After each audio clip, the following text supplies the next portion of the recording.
انت خدتي من فلوس يا شيماء، تردي تقولي له لا. لقة من جرب لقة دي صوت شكل كده ودلع، مش لا. لا. يبقى هي المشكلة وانت بتشاوري على عيالك سلاحف النينجا من غير كلام، وانت مبرقه. اما نشوف. لا وانت مبرقه هيخاف منك. ايه ده؟ فين الفلوس اللي كانت هنا؟ استغفر الله العظيم يا رب. على الصبح على الشغل. الله العظيم يا بنتي، يا بنتي. ايه يا عمرو، في ايه يا عمرو؟ حد يصحي حد كده؟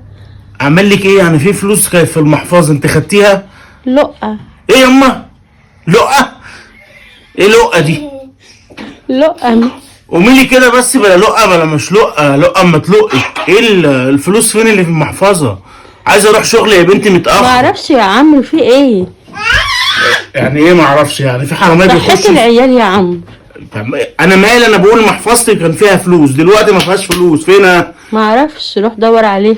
ادور عليها فين يا بنت؟ ما اتحركتش. انت خدتيها؟ لقة. لقة؟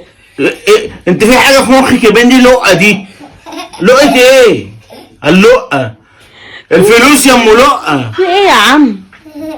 انت بتعمل ليه كده يا عم؟ العيال صحت ومش هعرف انيمهم هعيدها تاني. فلوس كانت في المحفظة عشان رايح بيها الشغل، مش معايا فلوس اركب مواصلات. طب اعمل ايه؟ اتصرف، انا ما خدتش حاجة. اتصرف؟ انت خدتيهم؟ لقة. على ام لقة دي. ولو اخرتها بقى هعمل انا ايه؟ انام جنبك؟ الفلوس ايه يا بنت. عم انت متعصب ليه كده؟